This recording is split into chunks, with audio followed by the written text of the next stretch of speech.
My brother is Eddie Banuelos, who committed suicide in 2003, November 26th of 2003. He passed from asphyxia, and he was 23 years old. Eddie was the youngest of five. Eddie was very artistic, very charismatic, full of life, was very close to family. We came from a dysfunctional background. My relationship with my brother was, I want to say not as tight as it should have been because of tragedy that occurred with my parents. He seen my dad shoot my mother and right after shoot himself. I couldn't understand how it was that even my youngest brother, which if I'm his older brother, how he could have captured that image of witnessing something like that when I was 17 and my youngest brother Eddie was 10. I had a bond with him. Right before he took his life, he was actually able to put music together. I think through his music he was able to express emotionally and mentally what he was discovering as he was getting older. I want to say there was signs of different type of activity, different things that were going in his mind, kind of like that dark depression that one falls into, you know.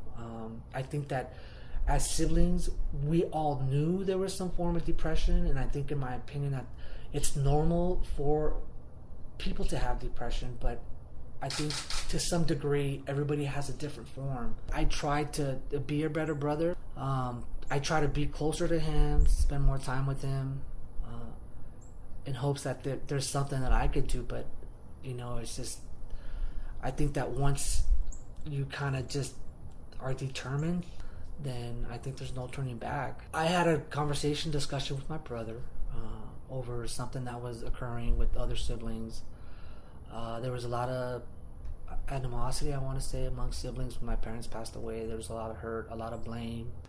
I went to go visit my brother to see if things was okay, just if everything was normal. I was looking for him inside the house. You could only look so far in the house. And I couldn't find him. I took like a second or third glance, but I actually went all the way inside his room, finding him in his closet. It was that darkness. That image. You know, it's like a movie. Like, is it really happening? I almost want to say my mind came out of my body and just really. I wasn't really able to do a whole lot except try to process what just happened. It took me a while to start to understand the concept as far as there was some type of illness there, but now it's just I'm learning to kind of apply certain tools in my life. You know, I do a lot of running now. It keeps me balanced. It gives me clarity in life. I'm very active with like solos. I've been active with like organizations, like I said, from my background. I think just taking the initiative to put my pride aside and realize that this is a lot bigger than me. You know, if I've been passed on genetically a mental illness, which to me may have seemed like the norm, and maybe it's not to others, I think that I need to just kind of continue to educate myself and be open to medications now. If at times I feel like I'm just not feeling okay, then it's okay if I take time out. There's no formula, you know. No doctor can prescribe that formula or that pill that's going to make you happy-go-lucky and make you feel the way you want to feel. It's ultimately up to you, you know, when you wake up in the morning. It's up to you to figure out what that formula is. The generations to come need to know that it's not a stigma.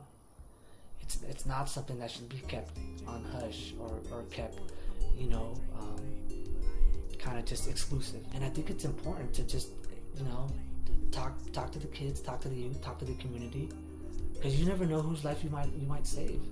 Ain't no saying, there might be somebody out there right now with us having this conversation, the discussion that we're having now, one day at a time. Just like an addict may dictate, by the second, by the minute, by the hour. This disease, whether it be mental illness or whatever it is, it has no racial barriers. It'll come get you. I'm gunning, 'cause this is how we're living.